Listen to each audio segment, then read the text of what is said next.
Hello， 同学们，大家好，我是Cikgu JD 玉成老师，又是长知识的时候了。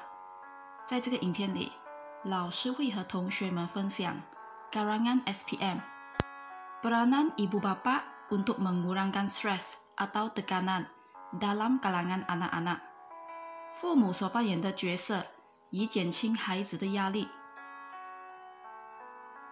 Soalan ini berkaitan dengan isu keluarga 家庭课题，关于 peranan atau langkah atau usaha ibu bapak terhadap anak-anak 父母亲对孩子所扮演的角色或所采取的方法或努力。首先，我们先来了解 punca stres atau tekanan 压力的因素 berpunca daripada masalah keluarga 家庭问题 masalah pelajaran 学业问题 masalah rakan sebaya 同伴之间的问题。Isi pertama mengajar anak-anak cara menyelesaikan masalah 教孩子解决问题的方法。为什么？ Anak-anak mungkin mempunyai stres apabila mereka tidak pandai melakukan sesuatu tugasan atau tidak sempat menyiapkannya 孩子可能会有压力当他们不懂如何做作业或来不及完成它。Contoh, ibu bapak harus memberi bimbingan kepada anak-anak agar dapat menyiapkan tugasan lebih awal 父母必须引导孩子以便可以更早完成功课。Melayari internet untuk mencari maklumat sebagai rujukan 上网找资料以供参考。最后mengajar anak-anak kebolehan menyelesaikan masalah dapat mengurangkan stres dalam diri mereka 教孩子解决问题的能力可以减轻他们的压力。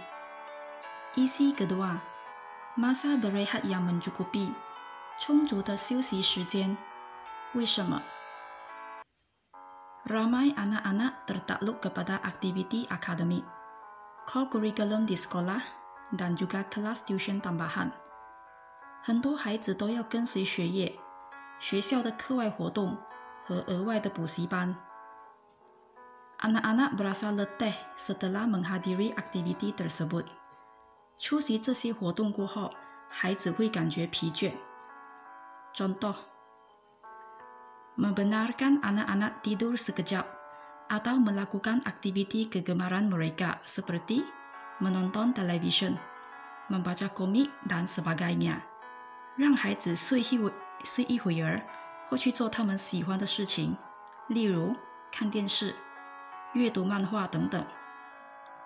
最后 masa berehat yang mencukupi dapat menenangkan pikiran 充足的休息可以使思想平静。Isi ketiga membantu anak untuk menggunakan kaedah bercakap dalam diri secara positif 帮助孩子使用正面的自我内心对话方式。为什么？ Apabila berasa kecewa, sedih dan sebagainya, anak-anak mudah mengulangi pikiran negatif tersebut di dalam minda 当感到失望、伤心等等，孩子很容易在脑海里重复着负面的想法。Contoh, mengajar cara untuk mengatasinya 教孩子解决问题的方法。Mengajar anak mereka untuk menggantikan pikiran negatif dengan pikiran positif 教孩子把负面的想法换成正面的想法。最后 mengamalkan cara pemikiran positif dapat mengurangkan stres dalam diri anak-anak 实践正面的思考模式可以减轻孩子自身的压力。Isi keempat mengajar anak-anak untuk bertenang dan fokus 教孩子保持冷静和专注。为什么？ Anak-anak harus belajar cara menguruskan stres 孩子必须学习处理压力的方法。Contoh membantu anak-anak mencari jalan untuk menenangkan pikiran 帮助孩子找方法来放松思维。Mendengar musik berjogging, bersiar-siar, beriadah, dan sebagainya 听歌、跑步、散步和休闲等等。Fokus kepada jadwal harian agar kerja dapat disiapkan lebih awal， 专注于日常时间表，以便功课可以更早完成。最后 mengajar anak-anak cara untuk bertenang dapat mengurangkan tekanan mereka， 教孩子放松的方法可以减轻他们的压力。Isi kelima, menasihati anak-anak agar fokus kepada usaha bukannya hasil， 劝孩子专注于努力，而不是结果。为什么？ Stres timbul apabila ibu bapa mengharapkan keputusan yang cemerlang daripada anak-anak。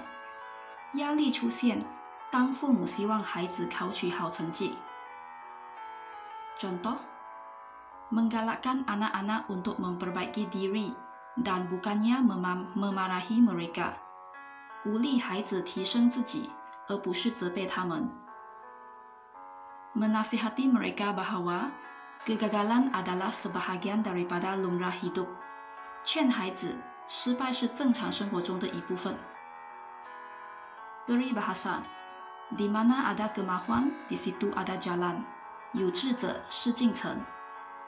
最后 dapat mengurangkan tekanan semasa belajar， 可以减轻学习的压力。现在我们来总结所有的isi。 Peranan ibu bapa untuk mengurangkan stres atau tekanan dalam kalangan anak-anak。 第一， cara menyelesaikan masalah。 第二， masa berehat。 第三， kaedah bercakap dalam diri。 第四， bertenang dan fokus。 第五， fokus kepada usaha bukannya hasil。 好了，今天的分享到这里结束了。喜欢我们影片的同学们，记得点赞、订阅或 subscribe Cikgu JD 玉成老师，记得要分享哦。我们下个影片见。